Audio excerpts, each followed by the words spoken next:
Je suis l'avocat de cette jeune femme, dit Jésus au juge. Et l'impensable se produisit. Une mère de 19 ans, agenouillée au milieu d'une salle d'audience, ses jumeaux dans les bras, sans avocat, sans espoir, sans argent, accusée d'un crime qu'elle n'avait pas commis. Le procureur réclamait une peine de 3 ans de prison ferme. Le juge était sur le point de rendre son verdict final. Tout semblait perdu, mais c'est alors qu'un événement inexplicable eut lieu. Un fichier qui n'avait jamais existé apparut soudainement sur l'ordinateur du juge. Une voix, que lui seul pouvait entendre, résonna dans son esprit. « Je suis l'avocat de cette jeune femme. » Et ce qui suivit laissa toute la salle d'audience dans une stupeur absolue.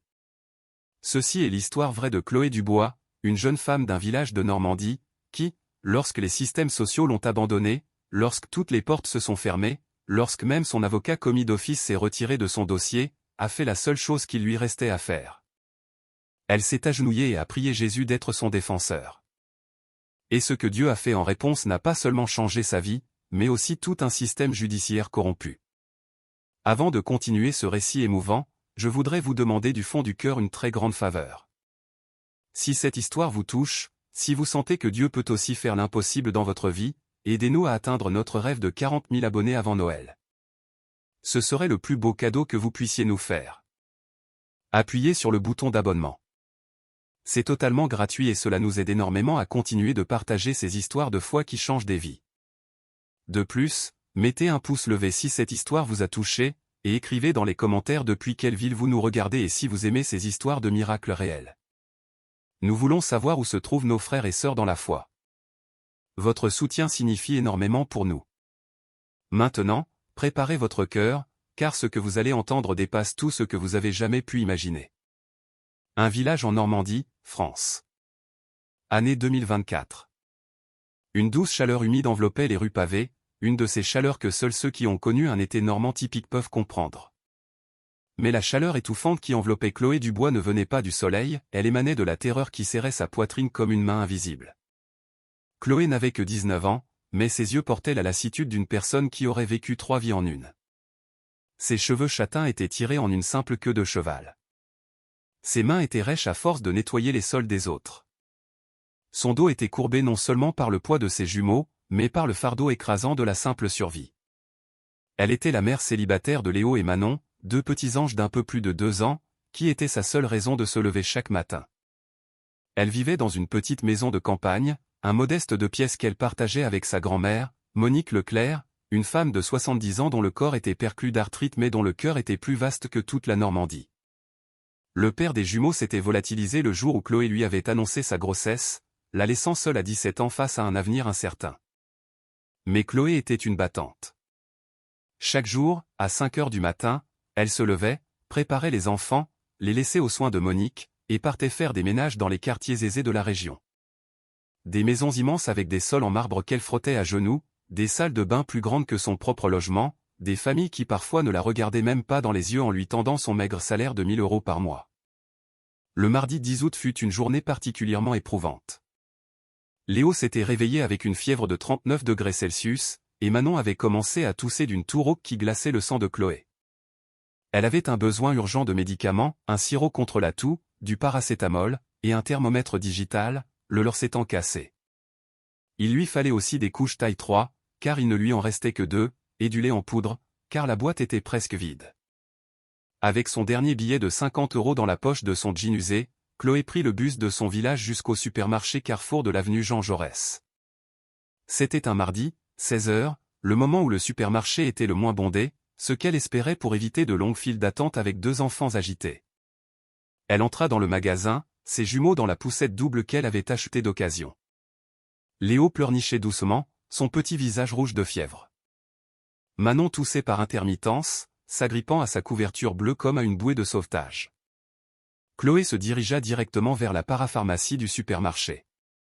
Elle prit un sirop pour la toux, du Doliprane en suspension buvable, du paracétamol pédiatrique et un thermomètre digital.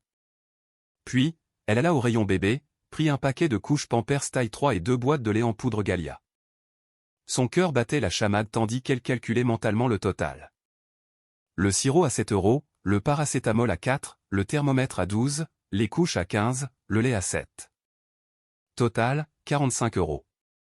Il lui resterait 5 € pour tenir le reste de la semaine. Elle ferait un grand plat de lentilles et de riz. Elle se dirigea vers les caisses. La caisse numéro 3 était tenue par Léa Dupont, une jeune caissière d'environ 25 ans que Chloé avait déjà vue, toujours souriante. Chloé commença à poser ses articles sur le tapis roulant. « Bonjour », dit Chloé d'une voix douce. « Bonjour ma belle », répondit Léa. « Comment vont les petits ?» demanda-t-elle en scannant les articles. « Malade. C'est pour ça que je suis venue chercher des médicaments. »« Oh, les pauvres choux. J'espère qu'ils iront vite mieux, » dit Léa en scannant le dernier article. « Ça fera 45 €, s'il vous plaît. » Chloé sortit son billet de 50 € froissé, humide de l'avoir serré dans sa main.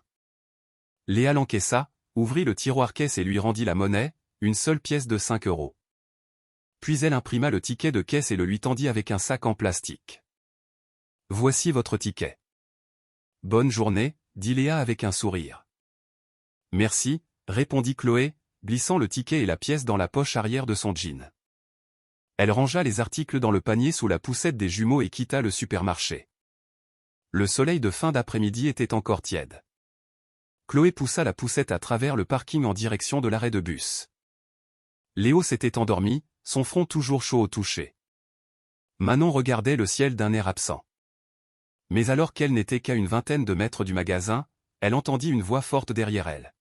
« Et, vous? Arrêtez-vous. » Chloé se retourna, confuse. Un homme corpulent d'une quarantaine d'années, en chemise blanche et cravate rouge, marchait rapidement vers elle. C'était Philippe Bernard, le directeur du supermarché Carrefour. Son visage était tendu, ses yeux plissés avec un air de triomphe. « Oui, un problème ?» demanda Chloé, son cœur commençant à battre plus vite sans raison apparente.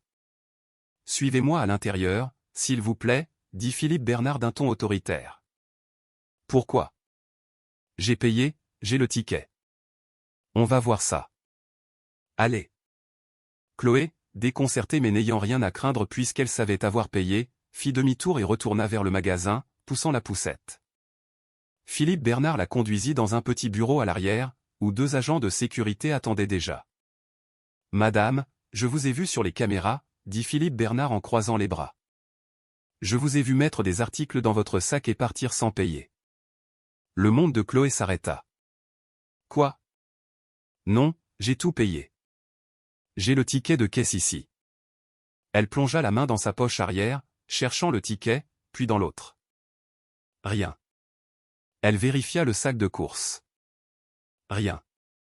Le ticket avait disparu. Je l'ai, la caissière me l'a donné.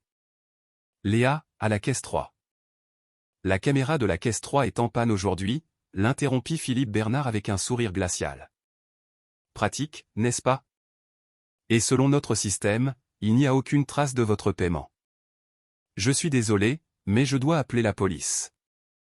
Non. J'ai payé 45 €. Tenez, la monnaie. Chloé sortit la pièce de 5 € de sa poche. Regardez, c'est ma monnaie. Ça pourrait venir de n'importe où, dit Philippe Bernard en se tournant vers les gardes. Appelez-les. Chloé se mit à trembler de tout son corps. Sentant la détresse de leur mère, les jumeaux se mirent à pleurer. Léo, fiévreux, et Manon, toussant, tandis qu'elle se tenait là, sachant qu'elle était innocente mais incapable de le prouver. La police arriva 15 minutes plus tard. 2 officiers la traitèrent comme une criminelle dès leur arrivée. Philippe Bernard leur avait déjà raconté sa version des faits. Il avait vu Chloé mettre des articles dans son sac et partir sans payer. Valeur des articles, 45 €. Caméra en panne. Pas de ticket. Chloé fut arrêtée sur le champ. On lui passa les menottes pendant que ses bébés hurlaient dans leur poussette. Monique dut prendre un taxi, dépensant 15 € qu'elle n'avait pas, pour venir récupérer les jumeaux pendant que Chloé était emmenée dans la voiture de police. « Mamie, je n'ai rien fait. J'ai payé. » Sanglotait Chloé alors qu'on la faisait monter, les larmes coulant sur ses joues. « Je le sais, ma chérie, et Dieu le sait aussi. Aie confiance en lui. » cria Monique, serrant contre elle les jumeaux qui tendaient leurs petits bras vers leur mère. Chloé passa la nuit en garde à vue, dans une cellule froide et humide qui sentait l'urine et le désespoir. Elle resta blottie dans un coin, les genoux contre sa poitrine, pleurant jusqu'à ne plus avoir de larmes. Elle ne comprenait pas. Elle avait payé, elle avait eu le ticket, elle l'avait rangé. Comment avait-il pu disparaître? Le lendemain, elle fut présentée au procureur. Le procureur, un homme d'âge mûr nommé Laurent Petit, examina le dossier avec l'air las de quelqu'un qui en a vu des milliers. Vol à l'étalage, 45 €. Déclaration sous serment du directeur, aucune preuve de paiement. Caméra en panne ce jour-là. Il leva les yeux vers elle. Je vais requérir 3 ans de prison et une inscription au casier judiciaire. Mais j'ai payé, s'écria Chloé. Je suis innocente. J'ai 2 enfants de 2 ans. Il ne la regarda même pas. C'est au juge de décider. Le juge décida de sa mise en détention provisoire si elle ne pouvait pas verser une caution de 2 500 €. 2 500 €. Chloé n'en avait même pas 50. Elle retourna en cellule. 3 jours plus tard, grâce aux supplications de Monique et de sœur Hélène de l'église du village, elles réussirent à réunir la caution en vendant la télévision familiale, le mixeur, le ventilateur et en empruntant aux voisins. Chloé fut libérée sous caution, mais son procès était fixé dans 30 jours. De retour à la maison, elle serra ses jumeaux dans ses bras comme si elle ne les avait pas vus depuis une éternité. Léo allait mieux, grâce aux médicaments que Monique avait pu acheter avec le peu d'argent qui leur restait. Manon toussait encore. « Ma chérie, tu as besoin d'un avocat ?» lui dit Monique ce soir-là en préparant une soupe de lentilles. « Sans avocat, ils vont te condamner. »« Mamie, je n'ai pas d'argent pour un avocat. Les bons coûtent une fortune. » « Où veux-tu que je trouve ça ? » ?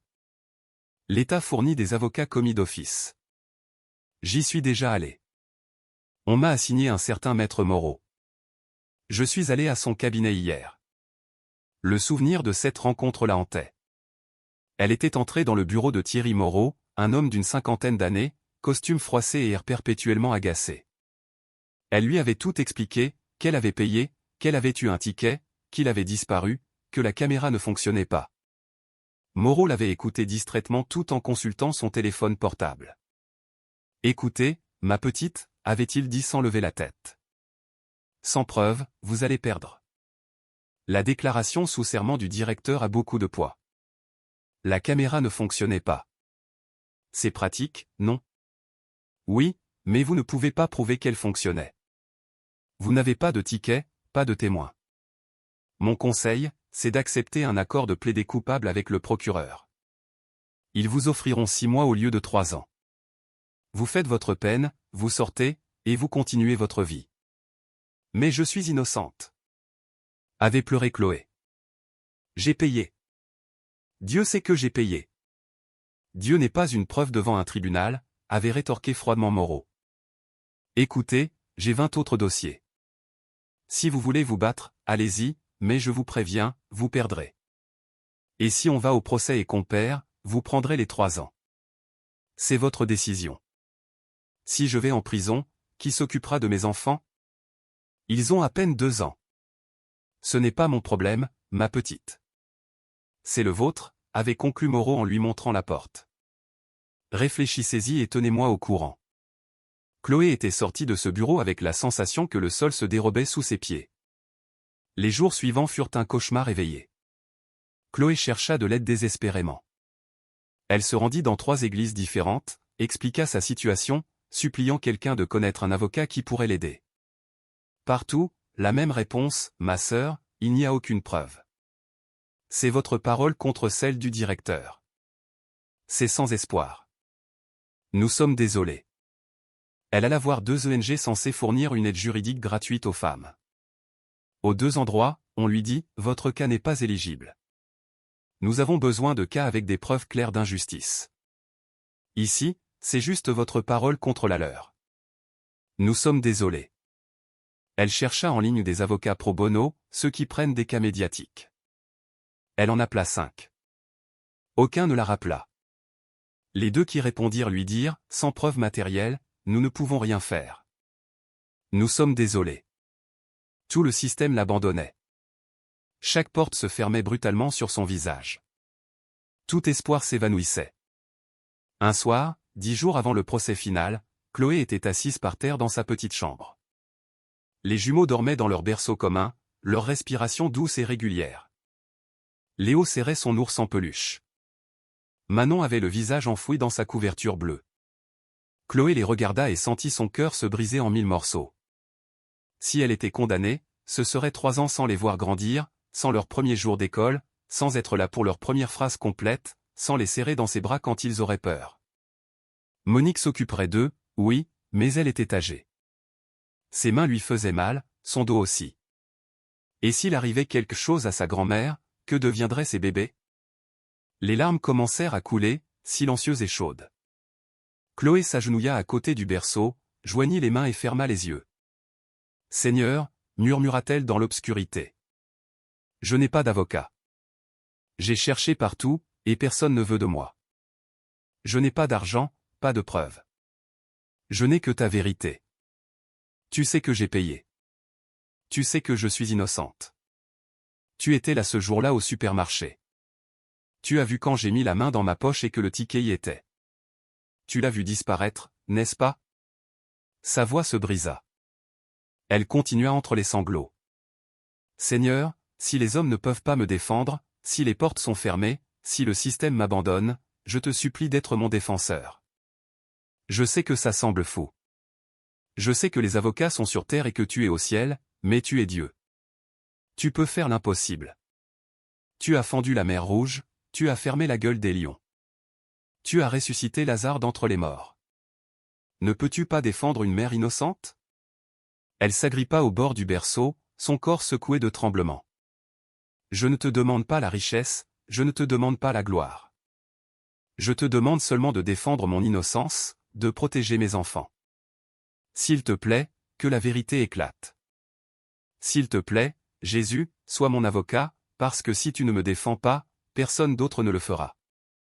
Elle pleura jusqu'à s'endormir, là, sur le sol, à côté du berceau de ses enfants. Cette nuit-là, Chloé fit un rêve. Elle se voyait debout au milieu d'une salle d'audience vide. Tout était silencieux. Soudain, elle entendit une voix, profonde, calme et pleine d'autorité, résonner dans la pièce. « N'aie pas peur, Chloé. Je suis ton défenseur. Quand les hommes t'abandonnent, je suis à tes côtés. Quand les portes se ferment, j'ouvre les fenêtres. Fais-moi confiance. » Chloé se réveilla en sursaut. Il était 3 heures du matin. La chambre était sombre et silencieuse. Le seul bruit était la respiration de ses jumeaux. Mais dans sa poitrine, il y avait quelque chose qu'elle n'avait pas ressenti depuis des semaines. La paix. Une paix inexplicable, qui n'avait aucun sens logique face à ce qui l'attendait, mais qui remplissait chaque fibre de son être. Elle retourna se coucher, non plus avec désespoir, mais avec une étrange certitude. Dieu avait entendu sa prière et, d'une manière qu'elle ne pouvait comprendre, il allait y répondre. Pendant les 10 jours suivants, Chloé pria sans cesse. Chaque matin avant que les enfants ne se réveillent, chaque soir après les avoir couchés, elle jeûnait, ne buvant que de l'eau et mangeant quelques fruits. Chaque après-midi, elle emmenait les jumeaux à l'église du village, s'agenouillait avec eux devant l'autel et priait à voix haute, « Jésus, tu es mon défenseur. Je place ma confiance en toi. Si tu n'interviens pas, je perdrai mes enfants, mais je crois que tu feras un miracle. » Monique priait avec elle. Sœur Hélène de l'église organisa une chaîne de prières. 30 personnes du village priaient pour Chloé chaque jour. Mais humainement, tout espoir était perdu. L'avocat Moreau appela 3 jours avant le procès. « Chloé, c'est mon dernier avertissement. Si vous n'acceptez pas l'accord de 6 mois, je me retire de votre dossier. Je ne vais pas perdre mon temps sur une affaire perdue d'avance. Décidez-vous. » « Je ne plaiderai pas coupable pour quelque chose que je n'ai pas fait, » répondit fermement Chloé. « Je préfère que vous vous retiriez. Dieu me défendra. » Moreau éclata de rire. « Très bien. Votre souhait est exaucé. Je dépose une requête de retrait. Bonne chance avec votre Dieu. Vous en aurez besoin. » Et il raccrocha.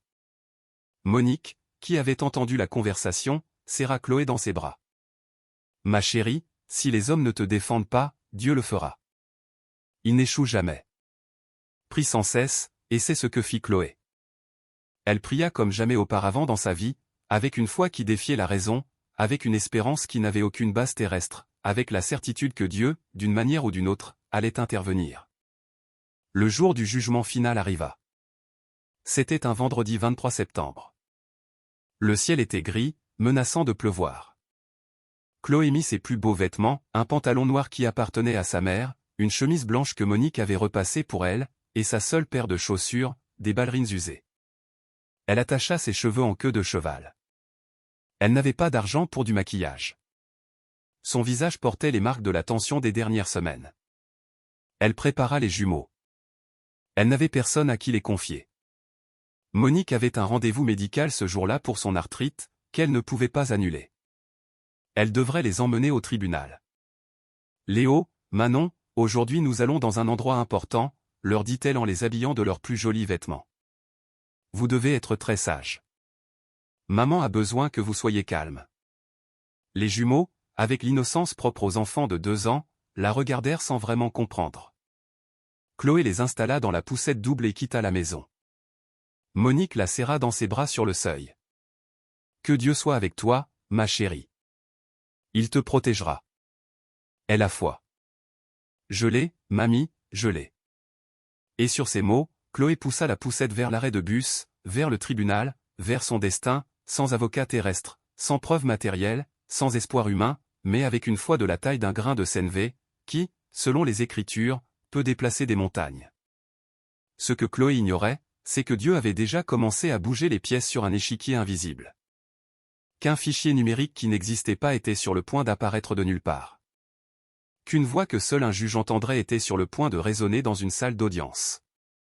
Que l'impossible était sur le point de se produire. Car quand Dieu est votre défenseur, le procès n'est jamais perdu. Croyez-vous que Dieu peut défendre les innocents quand tout le système se retourne contre eux? Vous êtes-vous déjà senti seul face à l'injustice, sans que personne ne vous écoute? Partagez-le dans les commentaires. Votre témoignage peut donner de l'espoir à quelqu'un qui traverse la même chose. Vous n'êtes pas seul. Dieu voit, Dieu entend, et Dieu agit. Le tribunal correctionnel de Rouen se trouvait dans un imposant bâtiment gris de 4 étages au cœur de la ville. C'était un de ces lieux qui semblaient conçus pour intimider. De longs couloirs résonnants, des portes en bois sombre, des gardes au visage de pierre, une odeur de renfermé et de vieux dossiers mêlés à celle du café bon marché des distributeurs automatiques. Chloé arriva à 9h. L'audience était prévue pour 10h. Elle fit passer la poussette avec les jumeaux à travers le portique de détection de métaux. Léo et Manon regardaient tout avec de grands yeux, intimidés par l'atmosphère froide et impersonnelle. Un agent de sécurité fouilla le sac à langer de Chloé. Couches, lingettes, 2 biberons d'eau, quelques biscuits. Salle numéro 3, 3e étage, indiqua le garde sans la regarder. Chloé entra dans l'ascenseur, son cœur battant de plus en plus fort. Le couloir du 3e étage était bondé, des avocats avec leurs mallettes en cuir, des procureurs révisant leurs dossiers, des familles attendant anxieusement devant les salles d'audience. Elle trouva la salle 3. La porte était fermée. Elle s'assit sur un banc public en métal en face. Les jumeaux commencèrent à s'agiter. Manon voulait sortir de la poussette. Léo réclamait de l'eau. Chloé leur donna leur biberon. Elle leur parla à voix basse, plus que quelques instants, « Mes amours, et tout sera fini. Dieu est avec nous. » Le procureur, Maître Petit, arriva. La quarantaine, corpulent, en costume gris et cravate bleue, il portait une mallette en cuir. En passant devant Chloé, il la toisa avec mépris, comme on regarde un insecte gênant. Il n'a rien dit et est entré dans la salle. 5 minutes plus tard, Philippe Bernard, le directeur du Carrefour, arriva. Costume noir, cravate rouge, chaussures brillantes. En voyant Chloé, il esquissa un sourire. Ce n'était pas un sourire amical, c'était le sourire d'une victoire anticipée. Il s'assit sur le banc d'en face et sortit son téléphone portable. À 10h05, un greffier sortit de la salle. Chloé Dubois. C'est moi, dit Chloé en se levant avec la poussette. Où est votre avocat? Je n'en ai pas. L'avocat commis d'office s'est retiré. Le greffier fronça les sourcils. Et vous n'en avez pas trouvé d'autres? Je n'ai pas les moyens d'en payer un. Le greffier soupira, comme si c'était juste un autre tracas administratif dans sa journée. Vous vous défendrez donc vous-même. Entrez. Le juge Dubois est prêt. Chloé poussa la poussette à l'intérieur. La salle d'audience était plus petite qu'elle ne l'imaginait. Une longue table avec 3 chaises à l'avant, où le juge était déjà assis. À droite, une autre table où le procureur Petit arrangeait ses papiers. À gauche, une table vide, où son avocat aurait dû être. Derrière, des bancs pour le public. Il n'y avait que 3 personnes, Philippe Bernard, un assistant du procureur, et une vieille dame qui semblait s'être trompée de salle. Le juge Stéphane Dubois était un homme d'environ 55 ans, mince, les cheveux gris peignés en arrière, des lunettes à monture métallique et une expression sévère. Il était connu dans le système judiciaire de Rouen comme un juge compétent, efficace, qui rendait des verdicts rapides basés sur la loi et les preuves présentées. Il n'était pas réputé pour sa cruauté, mais pas non plus pour sa compassion. Il était simplement un administrateur de la justice, froid et professionnel. « Mademoiselle Dubois, veuillez vous asseoir », dit le juge d'une voix neutre, en désignant la table vide à gauche. Chloé s'assit, ne sachant pas trop où mettre la poussette. Elle la laissa à côté d'elle. Léo se mit à pleurnicher doucement. Chloé le prit sur ses genoux. Manon voulut aussi être dans les bras de sa mère. Chloé se retrouva assise avec les 2 jumeaux sur les genoux, essayant de les calmer pendant que le juge examinait le dossier. Le juge leva les yeux, vit la scène, et son expression s'adoucit légèrement. « Vous n'aviez personne pour garder les enfants ? Ma grand-mère avait un rendez-vous médical aujourd'hui, monsieur le juge. Je ne pouvais pas l'annuler. Je suis désolé. Ce n'est rien.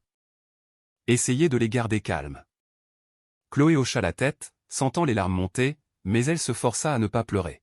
« Pas maintenant. L'audience est ouverte. Affaire numéro 345, section 2024, le ministère public contre Chloé Dubois. Mademoiselle Dubois est accusée de vol de marchandises pour une valeur de 45 € au supermarché Carrefour de l'avenue Jean Jaurès, le 10 août de cette année. Maître Petit, vos réquisitions. Le procureur se leva, ajusta sa cravate et commença d'une voix claire et autoritaire. Monsieur le juge, l'affaire est simple et directe. Le 10 août 2024, vers 16h15, l'accusée, Chloé Dubois, est entrée dans le supermarché Carrefour. Selon la déclaration sous serment du directeur, M. Philippe Bernard, ici présent, Madame Dubois a été vue prenant des articles dans les rayons, les mettant dans son sac et quittant le magasin sans payer. Le procureur s'approcha du bureau du juge et lui tendit un dossier. Voici la déclaration sous serment de M. Bernard, signée et certifiée. J'y joins également le rapport du système d'inventaire du supermarché, qui montre que les produits en question aux couches, lait en poudre et médicaments n'ont pas été enregistrés comme vendus ce jour-là. Le juge examina les documents. Y a-t-il une vidéo de sécurité ? Malheureusement, monsieur le juge, les caméras de la zone en question étaient hors service ce jour-là en raison d'un problème technique. Nous avons cependant cette vidéo floue de la caméra du parking. Le procureur sortit un ordinateur portable, l'alluma et projeta une courte vidéo granuleuse de moins de 10 secondes. On y voyait une silhouette floue, vraisemblablement Chloé, quittant le supermarché en poussant une poussette. La qualité était si mauvaise que son visage était à peine reconnaissable. Comme vous le voyez, l'accusé quitte le magasin avec les articles. Il n'y a aucune trace de paiement. Valeur totale, 45 €. Nous requérons une peine de 3 ans d'emprisonnement et une inscription au casier judiciaire, conformément à l'article 311A3 du Code pénal. Le procureur se rassit, l'air satisfait. Le juge se tourna vers Chloé. Mademoiselle Dubois, avez-vous quelque chose à dire pour votre défense ? Chloé se leva lentement, Léo toujours dans ses bras. Manon s'agrippait à sa jambe. Sa voix tremblait au début, mais devint plus ferme. Monsieur le juge, j'ai payé pour ces articles. J'ai payé 45 € à la caisse numéro 3. La caissière s'appelait Léa. Elle m'a donné un ticket. Je l'ai mis dans la poche de mon pantalon. Mais quand le directeur m'a arrêté dehors et que j'ai cherché le ticket, il n'était plus là. Je ne sais pas comment, je ne sais pas ce qui s'est passé, mais j'ai payé. Dieu m'est témoin que j'ai payé. Le procureur Petit laissa échapper un petit rire, un son dédaigneux qui résonna dans la salle. Dieu m'est témoin, monsieur le juge. Nous sommes dans un tribunal, pas dans une église. Nous avons besoin de preuves, pas de croyances. Quelques personnes dans les bancs du public ricanèrent. Chloé sentit son visage brûler de honte, mais elle refusa de se laisser intimider. « Monsieur le juge, je suis femme de ménage. Je gagne 1 000 € par mois. J'élève seule 2 jeunes enfants. Je ne suis pas riche. 45 €, c'est une somme énorme pour moi. Pourquoi risquerais-je d'aller en prison, de perdre mes enfants, pour 45 €? C'est absurde. J'ai payé. Si la caméra de la caissière fonctionnait, ça le prouverait. Si le système du supermarché n'avait pas fait disparaître ma transaction, ça le prouverait aussi. Mais tout est trop pratique, n'est-ce pas? La caméra tombe en panne juste ce jour-là. Mon ticket disparaît. Le système n'en a aucune trace. C'est comme si quelqu'un voulait me faire passer pour coupable. Le procureur se leva d'un bond. Objection, monsieur le juge. L'accusé insinue une conspiration sans la moindre preuve. C'est ridicule. Le juge leva la main. Mademoiselle Dubois, je comprends votre frustration, mais le procureur a raison. Au tribunal, nous avons besoin de preuves concrètes. Vous dites avoir payé, mais vous n'avez pas de ticket. Vous dites que la caissière peut le confirmer, mais le système n'a aucune trace de votre transaction. Vous dites que les caméras prouveraient votre innocence, mais elles ne fonctionnaient pas. Avez-vous une autre preuve? Un témoin? Chloé sentit son cœur se serrer.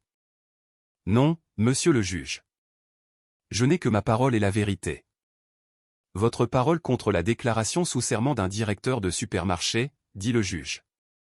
Sa voix était toujours neutre, mais avec une pointe de finalité. Et la vérité, mademoiselle, a besoin de preuves pour exister dans un tribunal. Le juge regarda de nouveau le dossier, puis le procureur, puis Chloé et ses 2 jeunes enfants. Il soupira profondément. Je vais suspendre la séance pour 30 minutes avant de rendre mon verdict. J'ai besoin d'examiner certains points de droit. Nous reprendrons à 11 h. Il frappa son marteau. Le son claqua comme un coup de feu dans le cœur de Chloé.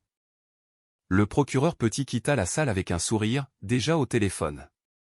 Philippe Bernard sortit également, ajustant sa cravate avec un air de triomphe. Chloé resta assise, serrant ses jumeaux, sentant le monde s'écrouler. Une des greffières s'approcha avec un air de sympathie. « Madame, il y a des toilettes et une machine à café dans le couloir si vous avez besoin. »« Merci, » murmura Chloé. Elle sortit de la salle en poussant la poussette. Le couloir semblait encore plus impersonnel.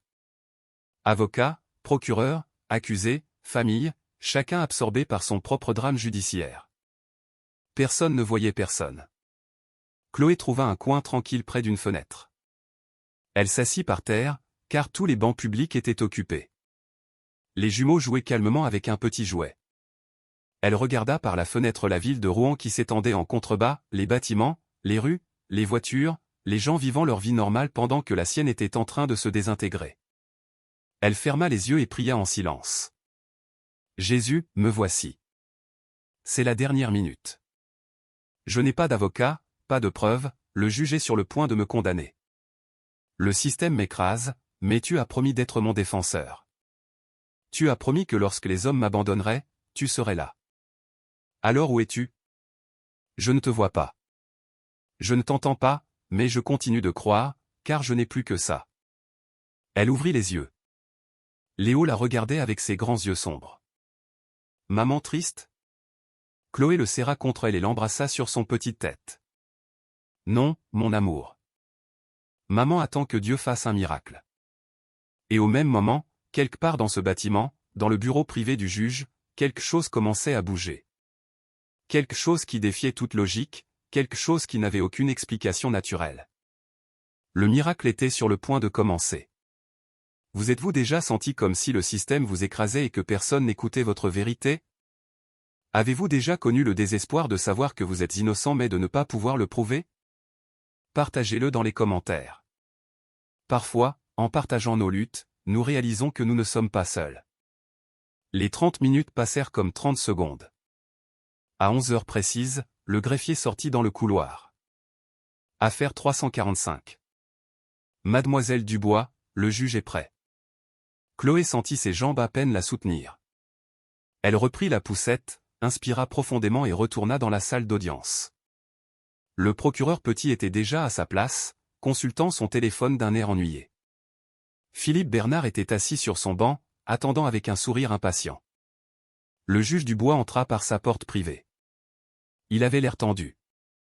Il y avait quelque chose dans son expression que Chloé ne parvenait pas à déchiffrer. Il s'assit, ajusta ses lunettes et ouvrit le dossier. « Mademoiselle Dubois, j'ai examiné toutes les preuves présentées dans cette affaire », commença-t-il solennellement. La déclaration sous serment du directeur du supermarché, le rapport du système d'inventaire, la vidéo du parking et votre témoignage. Il marqua une pause.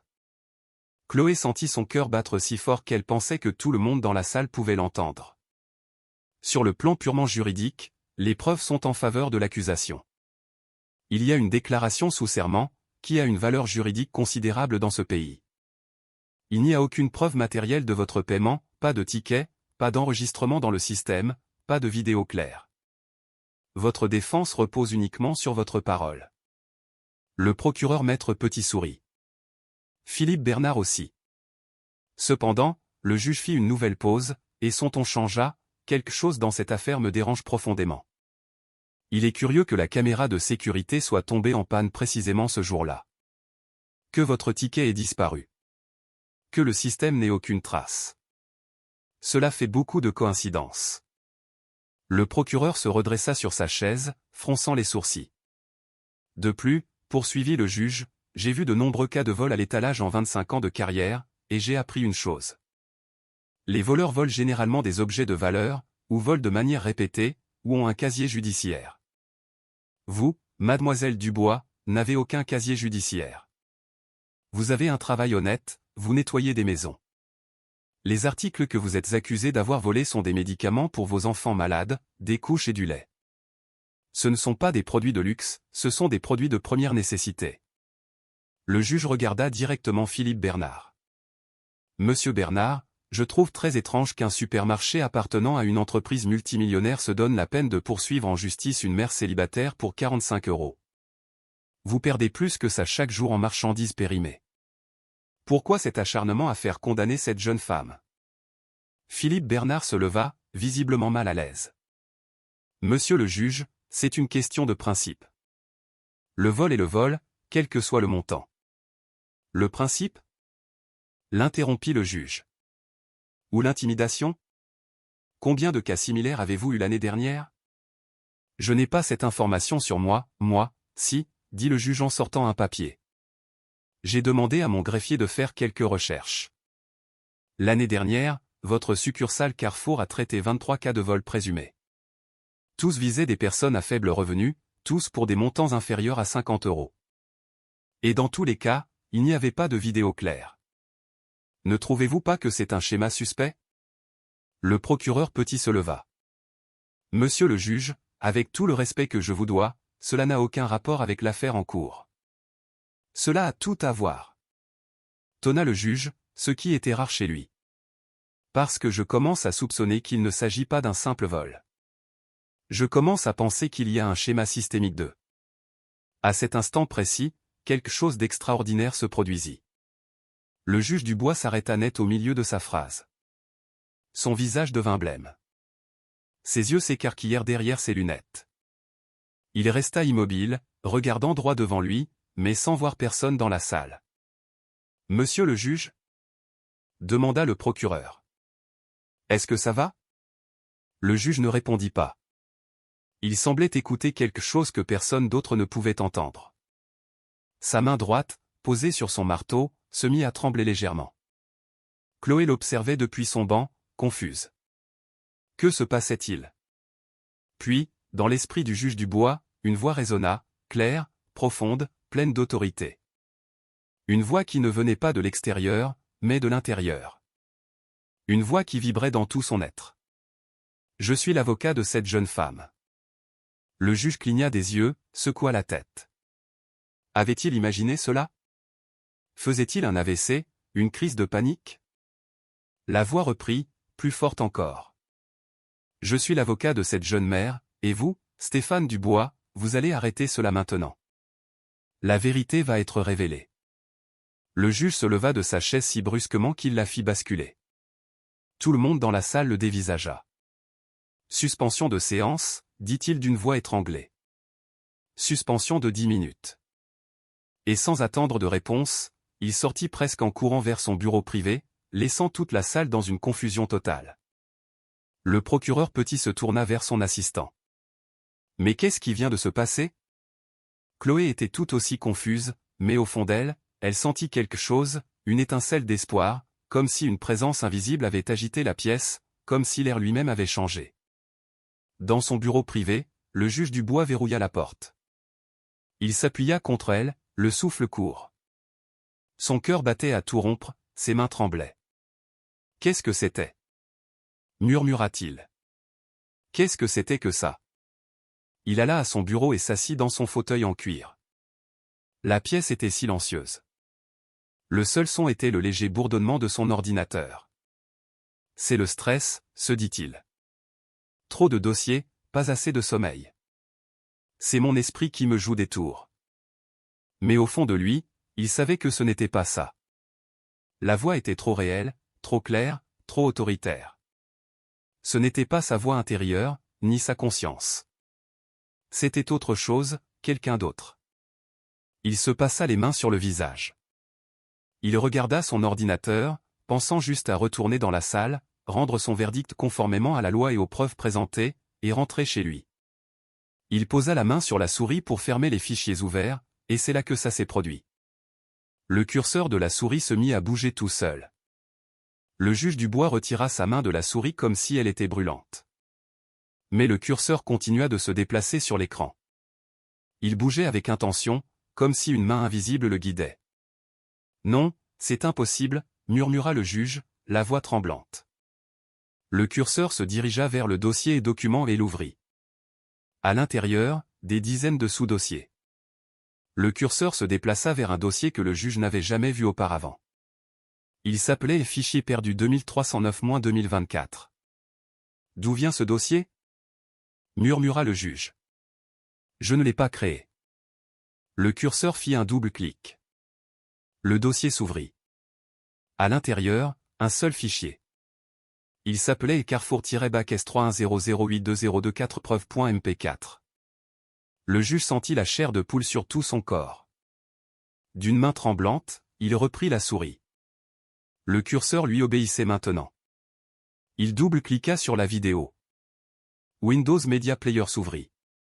La vidéo commença. Ce que le juge vit au cours des 5 minutes suivantes changea absolument tout. La vidéo était en haute définition. L'angle de vue était parfait. C'était l'image de la caméra de sécurité de la caisse numéro 3 du supermarché Carrefour. La date et l'heure apparaissaient en haut à droite, 10 août 2024, 16h14 33 secondes. On y voyait clairement Chloé Dubois arriver à la caisse 3 avec sa poussette double. On voyait Chloé poser les articles sur le tapis, le sirop, le paracétamol, le thermomètre, les couches et le lait en poudre. On voyait la caissière, Léa, scanner chaque article. On voyait Léa dire quelque chose. Il n'y avait pas de son, mais on pouvait lire sur ses lèvres, total, 45 €. On voyait Chloé sortir le billet de 50 € de sa poche et le lui donner. On voyait Léa ouvrir la caisse, lui rendre la monnaie et une pièce de 5 €. Puis, on la voyait imprimer le ticket de caisse et le donner à Chloé. On voyait Chloé mettre le ticket dans sa poche arrière. C'était indiscutable. Le juge pouvait voir le papier blanc glisser dans la poche. On voyait Chloé ranger ses courses et partir. Jusqu'ici, tout correspondait à la version de Chloé. Elle avait payé, elle avait eu le ticket. Mais la vidéo continua. 5 minutes plus tard, à 16h19, Philippe Bernard, le directeur, apparut à l'écran. Il s'approcha de la caisse 3. Léa était seule. On voyait Philippe lui dire quelque chose. On le voyait sortir quelque chose de sa poche, une liasse de billets. Il les lui donna sous le comptoir. On voyait Léa les compter rapidement, puis, l'air nerveuse, elle commença à taper sur son ordinateur de caisse.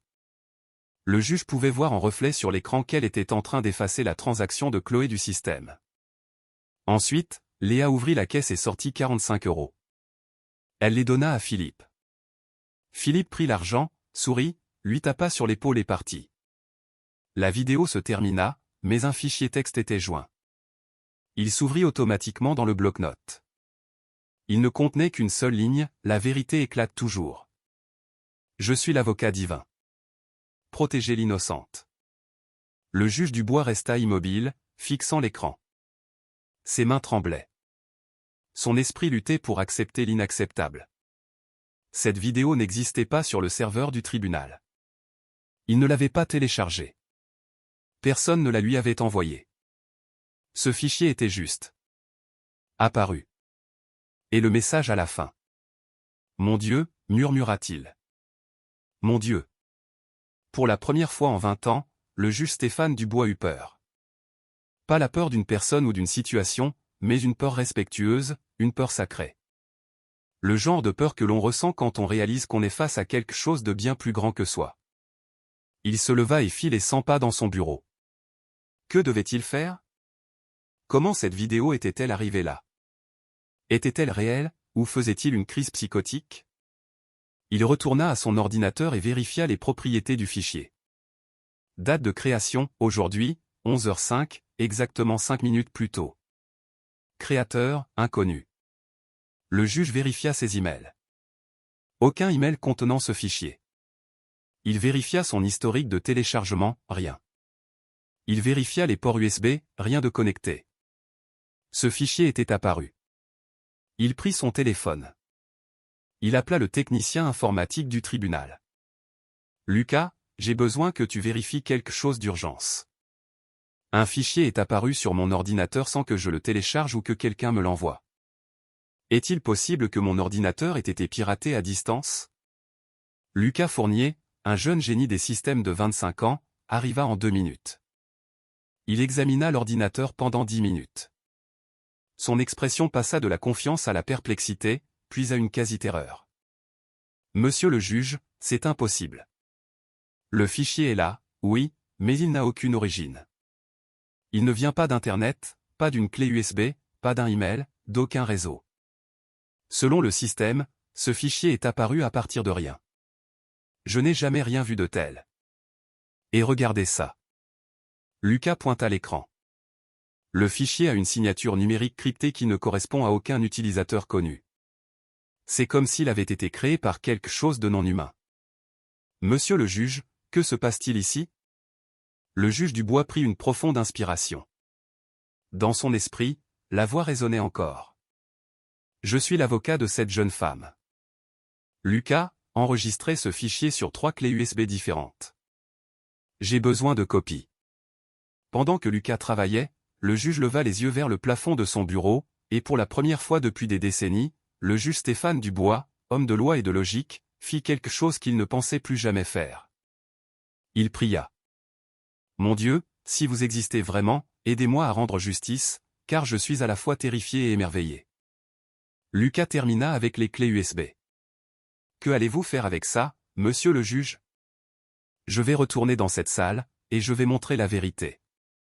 Croyez-vous que Dieu peut intervenir de manière surnaturelle dans des situations impossibles?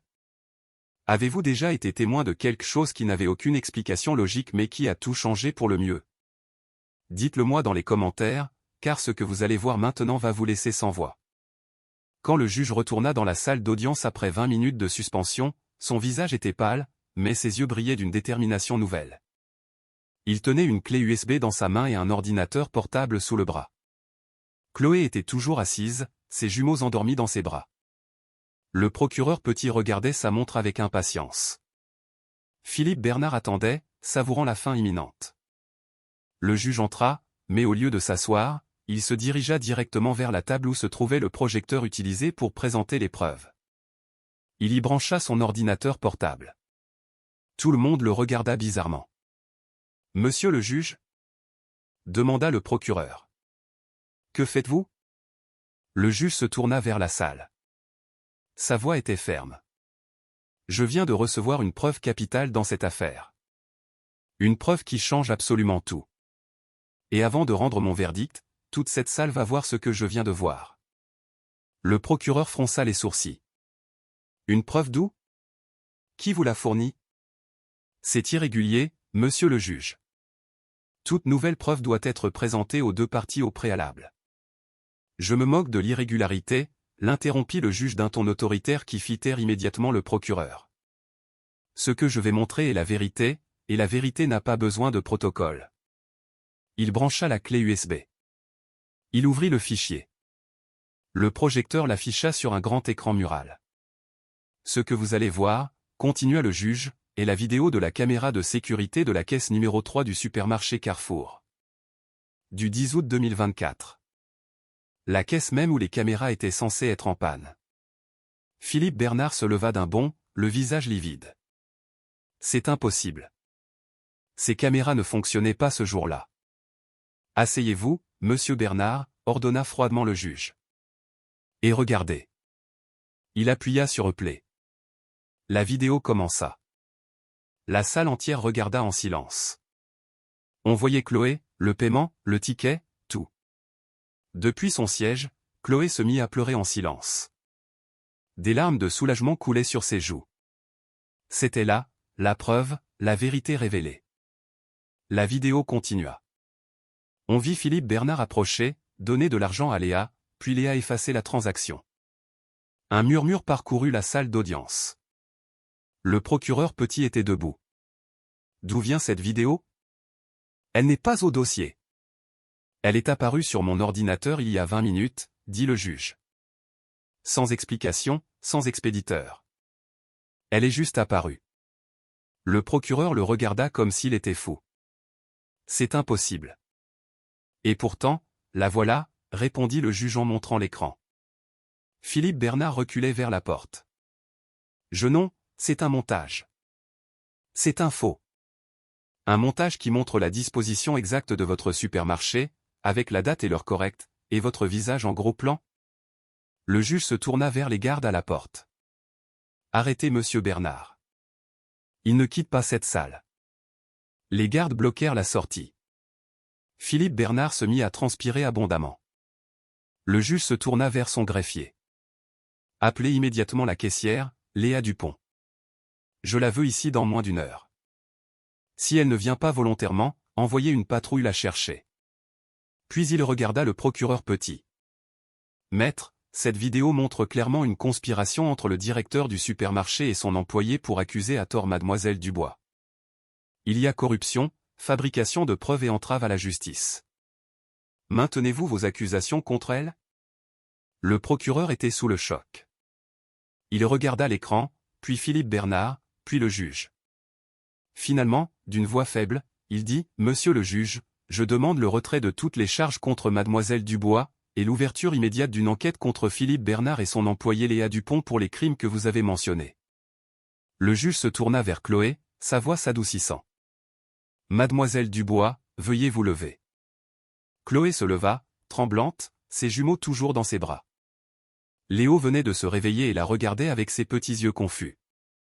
Après examen des preuves présentées, dit le juge, sa voix résonnant d'autorité mais aussi d'émotion, ce tribunal vous déclare totalement et entièrement innocente des charges retenues contre vous. La vidéo montre sans l'ombre d'un doute que vous avez payé vos articles, reçu un ticket et que vous avez été victime d'un complot criminel. Chloé cacha son visage dans ses mains et éclata en sanglots. Ses jumeaux se blottirent contre elle, sentant son émotion sans la comprendre. De plus, continua le juge, j'ordonne l'arrestation immédiate de Philippe Bernard pour fraude, corruption, faux témoignage et entrave à la justice. Et j'ordonne la convocation de la caissière, Léa Dupont, en tant que complice. Les gardes s'approchèrent de Philippe Bernard. Il craqua. Non, vous ne comprenez pas. C'est la direction qui nous met la pression. Ils veulent des chiffres. Ils veulent montrer qu'on lutte contre le vol. Ils nous ont dit de choisir des cas faciles, des gens sans ressources qui ne peuvent pas se défendre. Ce n'était pas mon idée. Cet aveu impromptu fit taire la salle. Le juge le regarda avec un intérêt glacial. C'était donc un plan systématique. Accuser des innocents pour gonfler les statistiques. Combien de vies avez-vous détruites avec ça? Philippe Bernard, réalisant qu'il venait de tout avouer, s'effondra sur une chaise en sanglotant. Le juge frappa son marteau. Philippe Bernard est placé en détention. J'ordonne une enquête immédiate sur les pratiques managériales de Carrefour. S'il y a d'autres victimes, elles seront identifiées et réhabilitées. Puis il regarda à nouveau Chloé. Mademoiselle Dubois, vous n'êtes pas seulement innocente, vous êtes une victime. Ce tribunal vous présente ses excuses les plus sincères pour ce que vous avez enduré, et j'ordonne à l'entreprise Carrefour de vous verser 10 000 € de dommages et intérêts pour préjudice moral, en plus du remboursement de tous vos frais. Chloé s'agenouilla au milieu de la salle, serrant ses jumeaux, secouée de sanglots si violents que tout son corps tremblait. Mais ce n'étaient pas des larmes de douleur, c'étaient des larmes de soulagement, de justice, de miracle. Merci, mon Dieu. Merci, Jésus. Tu as été mon défenseur, répétait-elle entre ses sanglots. Le juge observa la scène, et quelque chose bougea en lui. Une fissure apparut dans la carapace de cynisme et de rationalité qu'il avait construite pendant 25 ans. Car ce qu'il avait vécu dans son bureau, cette voix, cette vidéo venue de nulle part n'avait aucune explication logique. La salle commença à se vider. Des journalistes qui se trouvaient dans d'autres salles entendirent l'agitation et se précipitèrent. Des caméras commencèrent à tourner. Chloé était toujours dans la salle, maintenant assise sur un banc public, berçant ses jumeaux. Une journaliste s'approcha. Mademoiselle Dubois, de France 3 Normandie. Pouvez-vous nous dire ce que vous avez ressenti en voyant cette vidéo? Chloé leva les yeux, encore humides de larmes, mais illuminés d'une lumière surnaturelle. J'ai senti que Dieu avait tenu sa promesse. Je lui ai demandé d'être mon avocat, et il l'a été. Cette vidéo n'existait pas. La caméra ne fonctionnait pas, mais Dieu l'a fait apparaître. Je n'ai aucune autre explication. C'est un miracle. Un miracle? Demanda la journaliste, sceptique. Oui, un miracle. Car quand les hommes ont fermé toutes les portes, Dieu a ouvert une fenêtre. Et il n'a pas seulement sauvé ma vie, il va sauver celle de toutes les autres personnes victimes de ce système. L'interview fut diffusée au journal du soir et fit l'effet d'une bombe.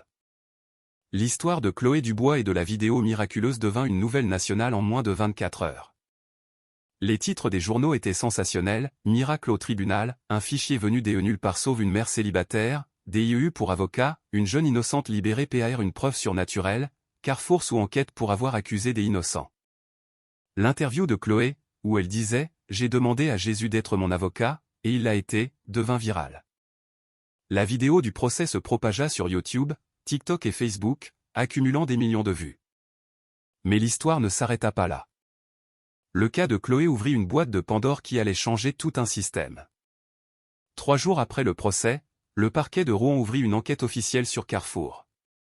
La caissière, Léa Dupont, fut convoquée. Elle arriva au poste de police en tremblant, accompagnée d'un avocat qu'elle pouvait à peine se payer. Sous serment, Léa avoua tout. Philippe Bernard m'a offert 250 € pour effacer l'achat de Chloé du système. J'avais besoin d'argent. Ma mère est malade, elle a besoin de dialyse. Je ne m'en sortais pas. J'ai pensé que ce ne serait qu'une fois, que personne ne serait blessé, mais j'avais tort. Ce n'était qu'une fois? Seulement avec Chloé Dubois? Demanda le procureur. Léa fondit en larmes. Non. Il y en a eu d'autres. Combien? Je ne sais pas 20, 25 ans 2 ans. Philippe choisissait des gens qui avaient l'air vulnérables, des mères célibataires, des personnes âgées, des gens qui n'avaient clairement pas les moyens d'un avocat. On effaçait leurs achats.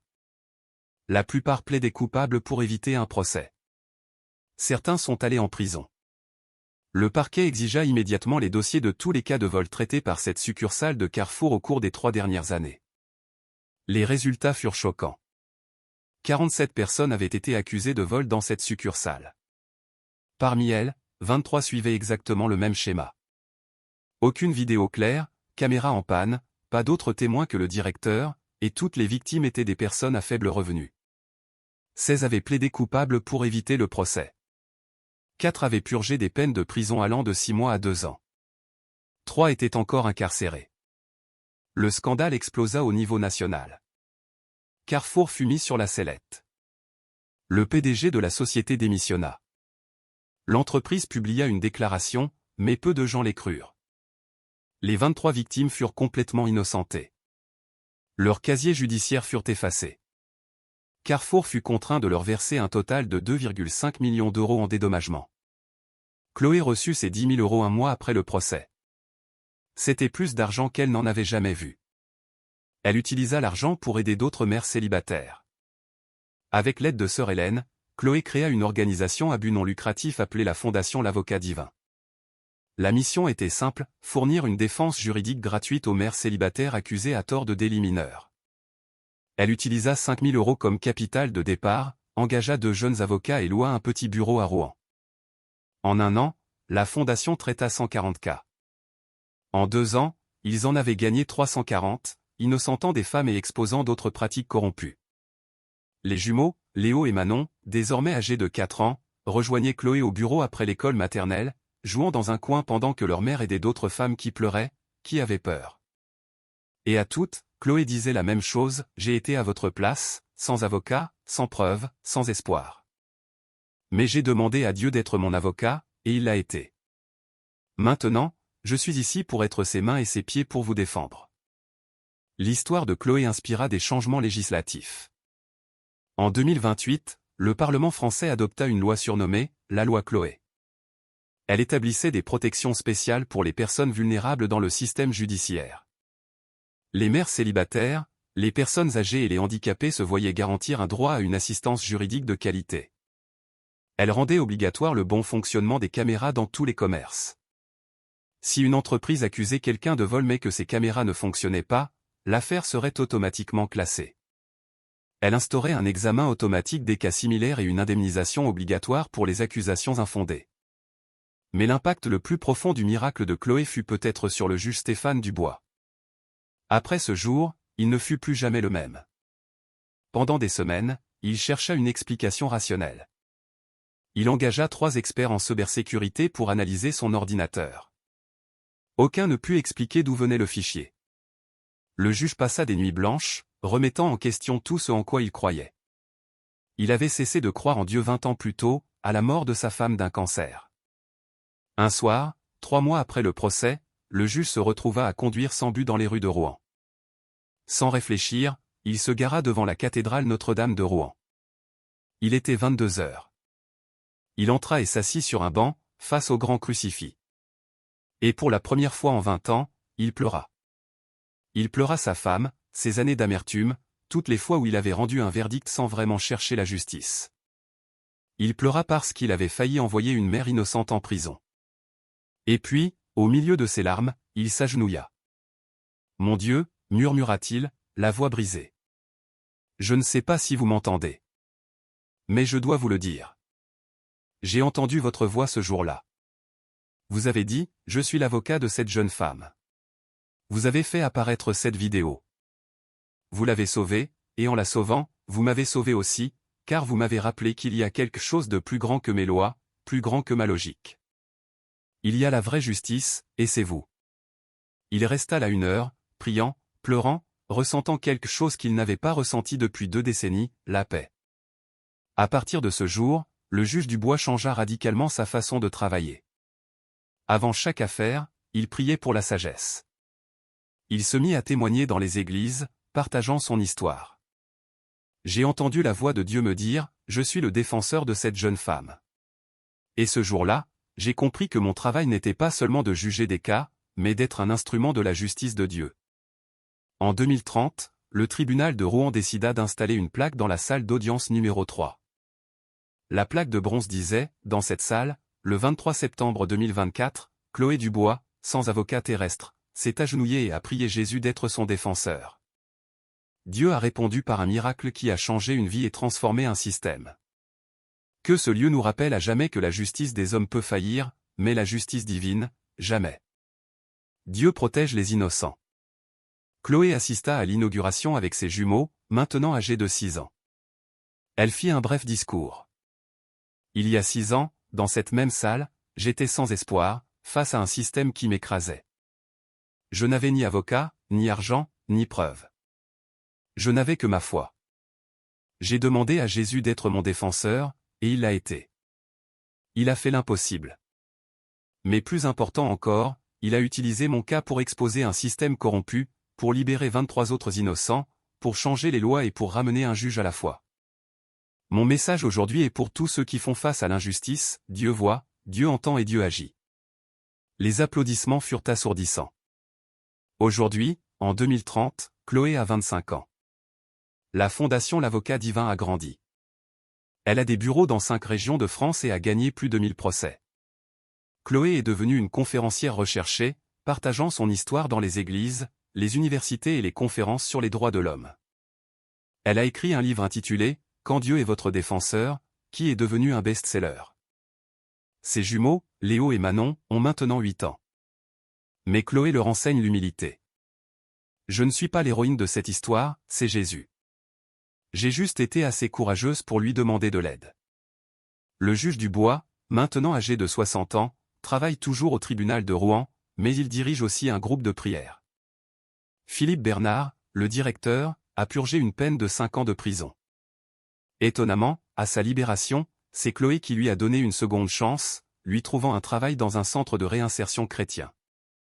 L'histoire de la vidéo miraculeuse est toujours débattue. Les sceptiques cherchent des explications.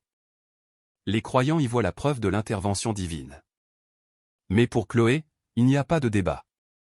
Je sais ce que j'ai vécu. Dieu m'a défendu quand personne d'autre ne le faisait, et il a gagné le procès. C'est la seule vérité dont j'ai besoin. Chaque année, le 23 septembre, la Fondation organise un événement commémoratif à Rouen. Lors de l'événement de 2030, Chloé monta sur scène avec Léo et Manon. Il y a 6 ans, je me suis agenouillé dans une salle d'audience, sans espoir, et j'ai demandé à Jésus de me défendre. Il a dit au juge, je suis l'avocat de cette jeune femme. Et l'impensable s'est produit. Je lève ma Bible. Le psaume 146 dit, l'Éternel rend justice aux opprimés, il donne du pain à ceux qui ont faim. L'Éternel délivre les prisonniers. L'Éternel ouvre les yeux des aveugles. Il soutient la veuve et l'orphelin. Cette promesse est toujours vraie. La foule explosa en applaudissements. Et à cet instant, Chloé Dubois sut que sa souffrance n'avait pas été vaine.